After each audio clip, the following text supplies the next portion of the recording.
भारतीय जनता पार्टीचे पदाधिकारी आहोत। हे सरकार कायद्याचे सरकार आहे, हे सुरक्षा घेणारे सरकार आहे। आम्ही कायदा आणि व्यवस्था बिघडणार नाही याच्या जबाबदारीने काम करू। काँग्रेस भवनची तोडफोड झाली, आमचे सगळे पदाधिकारी इथंच बसतील आणि इथंच निषेध नोंदवतील। बंद इथं बसतील, इथं निषेध नोंदवतील। आम्ही कायदा सुव्यवस्था बिघडू देणार नाही। पण काँग्रेसचे कार्यकर्ते जर वेगळ्या पद्धतीने गेले तर त्यांच्या प्रश्नाचे उत्तर त्यांनाच मिळून जाईल। आम्ही कार्यालयावर जात नाही, आम्ही इथं बसून त्यांचा निषेध नोंदवतोय। त्यांना सांगा खाली बसा। या ठिकाणी भाजप कार्यकर्त्यांनी ठिय्या आंदोलन केलेलं आहे। पोलिसांनी या ठिकाणी त्यांना अडवल्यामुळे खरं तर त्यांना काँग्रेस भवनमध्ये जायचं, त्या ठिकाणी जाऊन निषेध नोंदवायचा आहे। मात्र पोलीस जे आहेत ते त्यांना त्या ठिकाणी जाऊन देत नाहीयेत। दोन्ही फरक पडत नाही, आम्ही काँग्रेसचं उत्तर देऊ शकतो, पण हे सरकार कायदा आणि सुव्यवस्थेचे आहे। आदरणीय देवेंद्र भाऊ हे कायद्याला धरून चालणारं आमचं सरकार आहे। त्यामुळे भारतीय जनता पार्टी युवा मोर्चा पदाधिकारी इथं बसून निषेध नोंदवतील। निषेध होऊन काय प्रॉब्लेम नाही। भारतीय जनता पार्टीच्या विरोधात जे नदी बसवलं जातं की हेलर प्रकरण जे आहे, या प्रकरणामध्ये सोनिया गांधी आणि राहुल गांधींना ईडी चौकशी आणि शिक्षा दिलेली आहे। पण काँग्रेसचे कार्यकर्त्यांचं, काँग्रेसच्या नेत्यांचं हे म्हणणं आहे की भारतीय जनता पार्टी करते आहे, हा फेक नेरेटिव्ह आम्ही तोडतोय आणि त्यासाठी आम्ही तिथं करून जातो।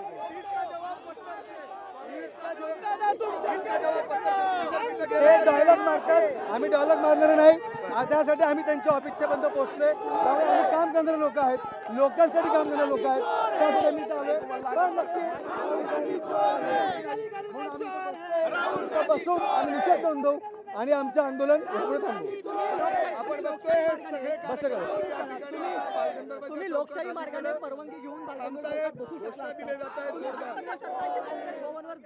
आम्ही हट्ट करत नाहीये। आम्ही पोलिसांना याची रिक्वेस्ट केली, पण सांगितल्याप्रमाणे कायदा सुव्यवस्था बिघडली नाही पाहिजे। त्या कायदा सुव्यवस्थेसाठी आम्ही इथंच थांबतोय आणि इथं बसूनच आम्ही आंदोलन करतोय। कायदा सुव्यवस्था बिघडवणारे आम्ही कार्यकर्ते नाही।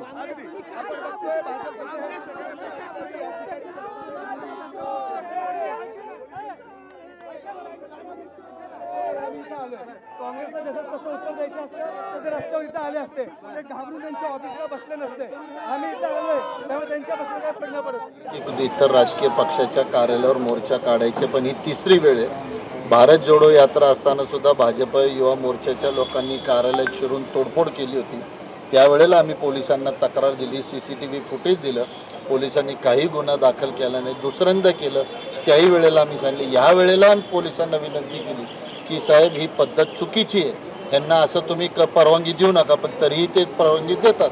त्यामुळं आज उद्विग्न होऊन आम्ही सगळेच्या सगळे आमच्या वास्तूचे आणि आमच्या कार्यालयाचे संरक्षण करण्यासाठी आम्ही इथं बसलेलो आहोत। ताकद वाढण्याचा हा विषय नाही, पण पुण्याची संस्कृती जपण्याचा विषय। पण आम्ही एवढंच आपल्याला सांगू शकतो, आम्ही काँग्रेस पक्ष शांतता प्रिय मार्गाने आजपर्यंत सगळे आंदोलन केले। महात्मा गांधींचे आम्ही अनुयायी आहोत, पण एक काळ आम्हाला हाही विसरता येत नाही की आमच्या राष्ट्रीय अध्यक्ष सुभाषचंद्र बोस होते।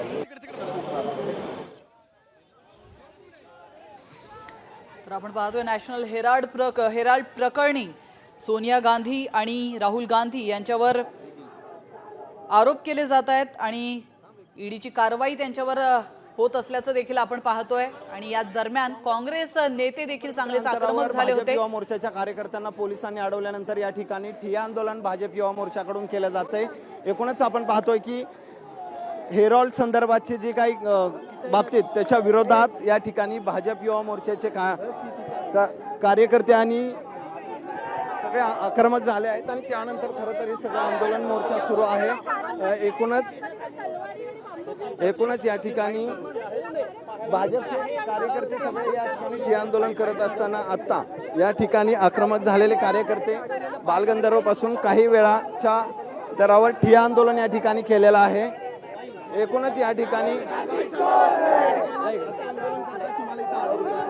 हे बघा काय झालंय, काँग्रेसचे कार्यकर्ते काँग्रेस भवनाच्या बाहेर तलवारी आणि बांबू घेऊन बसले असं आम्हाला आता कळलंय। तर त्याच्यासाठी काहीतरी मारामारी होऊ नये। आता ही जर अशी गुंडशाही चालणार असेल काँग्रेसची तर पोलिसांनी आम्हाला अडवण्यापेक्षा त्यांना पंजऱ्यामध्ये घालून घेऊन जावं।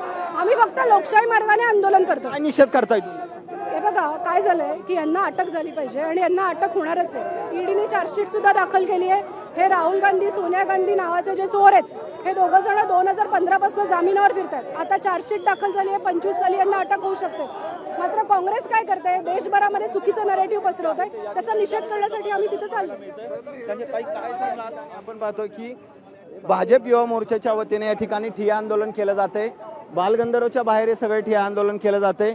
एकूणच पोलिसांचा बंदोबस्त जो आहे तो 4 वाजल्यापासून या ठिकाणी मोठ्या प्रमाणात आहे.